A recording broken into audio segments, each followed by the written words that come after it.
Little House on the Prairie series by Laura Ingalls Wilder. Book 5 By the Shores of Silver Lake. Chapter 27 Living in Town. All around the unfinished little town, the endless prairie lay greening in the sunshine, for new grass was starting everywhere. Silver Lake was blue, and the large white clouds in the sky were mirrored in the clear water. Slowly, Laura and Carrie walked on either side of Mary toward the town. Behind them came the loaded wagon, Pa and Ma and Grace riding in it, and the cow Ellen tied behind. They were all moving to Pa's building in town. The surveyors had come back.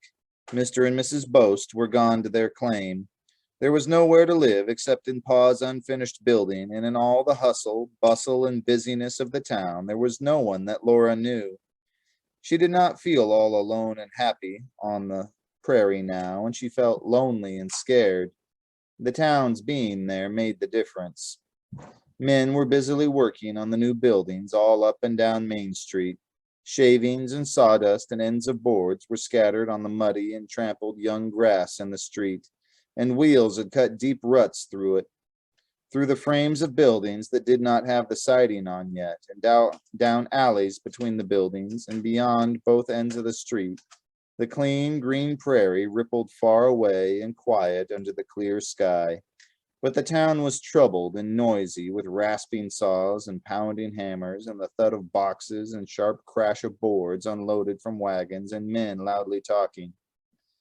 Timidly, Laura and Carrie waited to let Pa's wagon come up, and they led Mary along beside it until they came to the corner where Pa's building was.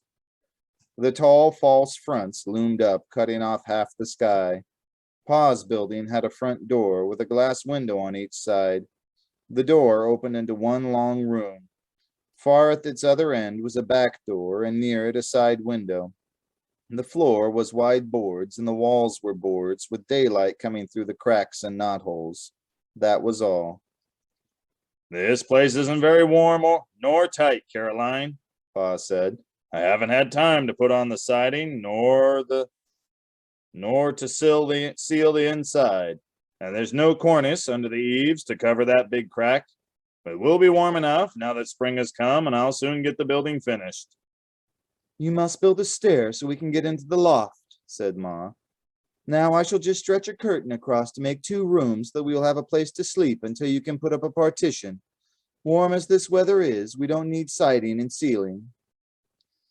Pa put Ellen and the horses in a small stable at the back of the lot.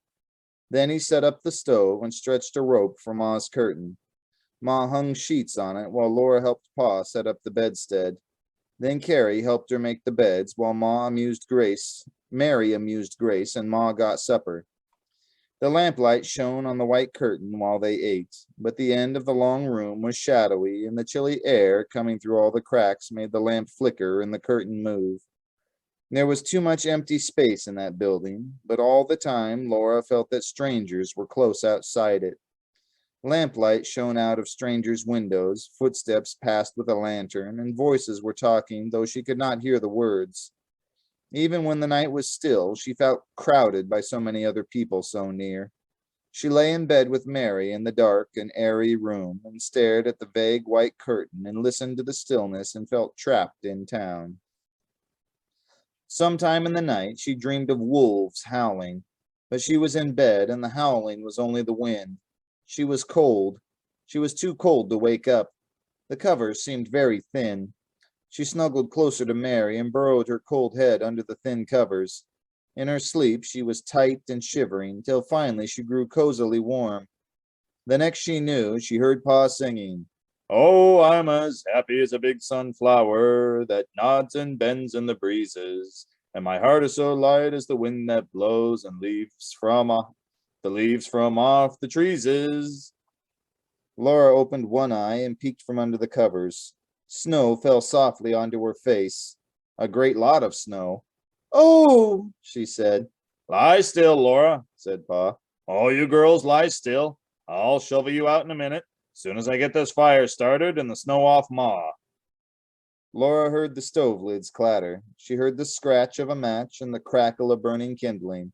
She did not stir. The covers were heavy over her, and she was warm as toast. Soon Pa came behind the curtain. There's a good foot of snow on these beds, He exclaimed. but I'll have it off in 3 jerks of a lamb's tail. Lie still now, girls.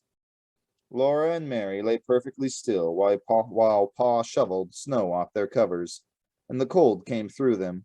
They lay shivering and watching while with his shovel he took the snow off Carrie and Grace. Then he went to the stable to shovel out Ellen and the horses. Get up, girls, Ma called. Bring your clothes and dress by the fire. Laura jumped out of the warm bed and grabbed her clothes from the chair where she had laid them the night before. She shook the snow off them and ran barefoot over snow scattered on the cold floor to the stove beyond the curtain. As she ran, she said, Wait, Mary, I'll come back in a minute and shake the snow off your clothes. She shook out her petticoats and her dress so quickly that the snow had no time to melt on them. Quickly, she shook her stockings and emptied the snow from her shoes and put them on. She hurried so fast that when she was dressed, she was quite warm. Then she shook the snow from Mary's clothes and helped her quickly to the warmth that the oven gave out. Carrie came running with little squeals and jumps. Oh, the snow burns my feet, she said, laughing through her teeth, chattering from cold. It was so exciting to wake up in a snowdrift that she couldn't wait in bed until Laura could shake her clothes. Laura helped button her up, then they put on their coats, and with the stove, shovel, and broom, they scooped and swept back the snow into piles in the far corners of the long room. Snow lay in piles and drifts all along the street. Every lumber pile was a mountain of snow, and from the drifts the bare timbers of unfinished buildings stuck up thin and yellow. The sun was up, and all the slopes of snow were rosy, and all the hollows blue. Through every crack the air came in as cold as ice. Ma warmed her shawl by the fire, wrapped it snugly around Grace, and brought her to Mary in the rocking chair pulled close to the oven. The hot stove made the air fairly warm all round it. Ma set the table almost against the stove, and breakfast was ready when Pa came back. This building's a pretty good sieve, Pa said. Snow blew through every crack and in under the eaves. That was a genuine blizzard while it lasted. To think we went all winter without a blizzard, and now we get one in April, Ma marveled. Lucky it struck in the night when folks were under cover, said Pa. If it had hit in the daytime, somebody would have been lost and frozen sure. Nobody looks for a blizzard at this time of year. Well, the cold can't last long, Ma encouraged herself. April showers bring May flowers. What will an April blizzard bring? For one thing, a partition, said Pa. I'll have a partition up to keep in the heat around this stove before I'm a day older. And he did. All day by the stove, he sawed and hammered. Laura and Carrie helped hold the boards, and in Mary's lap, Grace played with the shavings.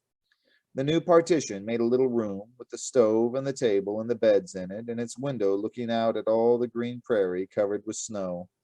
Then Pa brought in more snowy lumber, and he began sealing the walls. I'll stop some of the cracks anyway, he said.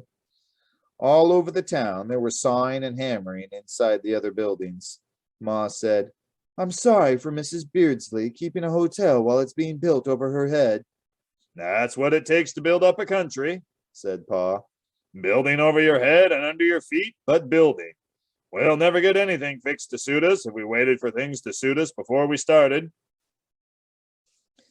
In a few days, the snow was gone and spring came back again.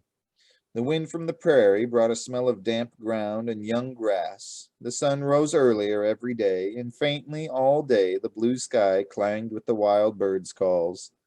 High in the sky, Laura could see them flying, flock after flock, dark and small in the shimmering air.